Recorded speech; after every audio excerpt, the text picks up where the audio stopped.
Ladies and gentlemen, I'd like to say if my voice sounds weird, I'm kind of sick right now, so I apologize for that. But because Top Thrill 2 has been testing lately with evidently new trains, I'm not sure if they're brand new, they might just have revisions, but because it's been testing, that got me wondering, what about the trains really caused Top Thrill 2 to shut down? Let's get on into it.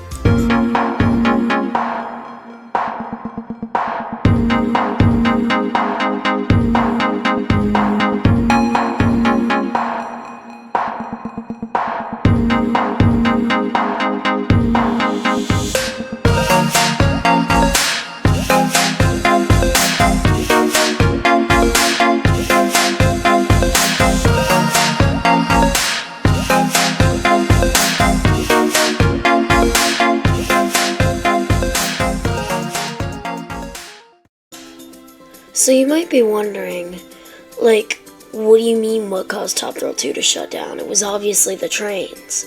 Well, not necessarily. There could have been a lot more stuff going on, like behind the scenes, or with the track, or heck, maybe it was potentially with welding. But I'm gonna go ahead and give my thoughts on what caused Top Thrill 2 to shut down. So the first thing I thought caused Top Thrill 2 to shut down, but maybe this wasn't a factor because I feel like they're just testing it with the same wheels again. Those giant wheels, why are they so big? I mean, obviously it's so that the lightning trains can handle the high speeds, but I feel like Top Thrill Dragster, the original, didn't have that big of wheels. So, it didn't really make much sense. But, I mean, the wheels do give kind of a cool aesthetic. It really helps add on to the racing theme. But anyways, another thing that I thought could potentially be affecting the ride is because the Heartlining's off. Like, what I mean by that is because the Top Thrill Dragster trains used to sit a lot lower. Like, obviously, they were like intimate trains, kind of like the ones on Millennium Force. Actually, they were exactly like the ones on Millennium Force. So, they used to sit a lot lower, so now the Heartlining's off. And when you're going down that spike, it could potentially put unnatural stress on the train because of the higher elevation of the seats, potentially causing wear to the welds or screws or whatever. Now, that's only my thoughts. I don't know if that's like a real thing, like if that was actually the issue, but I did see they did have to carve out a piece of one of the supports to, on the spiral down to, allow the higher seating trains to, accommodate with clearance, which makes sense. Don't want riders' heads getting chopped off. But, yeah, that's reason number 2. But reason number 3, I feel like, is just because it was a brand new prototype Revision 0 train. Now, what I mean by that is this was Zampero's first ever time using their Lightning train. And, I mean, it had been in the works for quite a while, but this is the first time it was actually executed into something big. And they really started big. Like, I expected them to just build a relatively small multi-launch coaster to test them. Nope. Converting Top Thrill. That's the first thing they do. So I feel like if they had more experience with the Lightning trains, they could make revisions to them. Like, Top Thrill 2 has been testing with Revision 1 trains. Now, I don't know if those are just add-ons to the other trains or if they're brand new, but I know that it's been testing with Revision 1. The originals, like what the ride opened with for 8 days, were Revision 0 trains. Nothing was changed about the original concept, because they didn't realize it.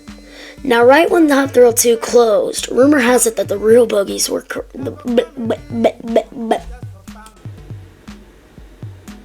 Okay, so besides that minor flaw, the wheel bogies apparently were cracking after the 8 days of operation that Top Thrill 2 actually successfully had. Well, successfully is kind of pushing it. It had a lot of downtime, kept breaking down.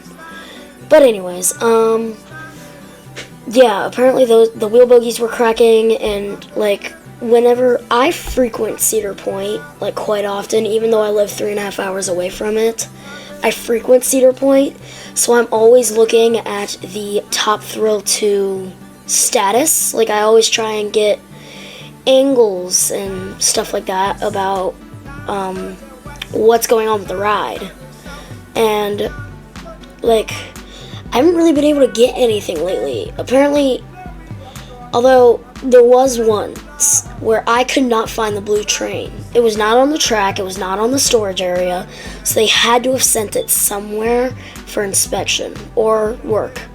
Probably to Zamperla's factory. Heck, they probably sent all of them back there to get some work done. So, yeah, it might be the wheel bogies, it might be the Heartlining issue, it might be the, actually, you know what it could be? The big spoiler on the back could be adding too much weight onto it. Although, I feel like the zero car on the front should be fine. But the spoiler on the back, I don't think it is.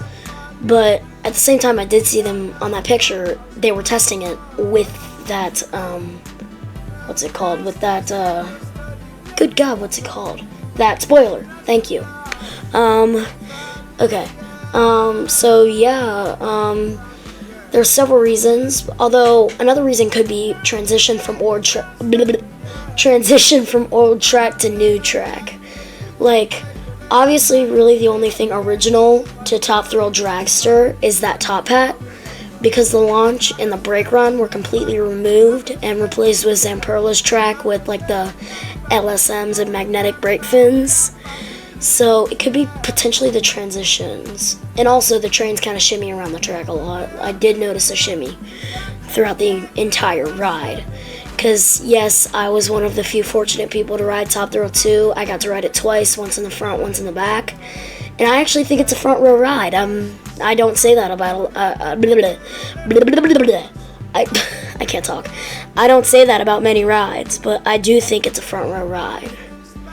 Okay, so those are only a few of my ideas. If you want me to give all of them, let me know, and I'll probably do a live stream because it'll take me a long time to think of them all.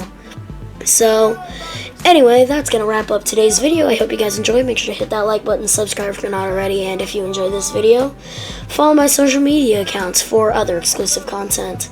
And follow Coaster Paradise Gaming, GeForce Paradise Roller Coasters, and Shadow Express for more exclusive content. The links to all of those will be down in the description. Thank you for watching, everybody. Peace.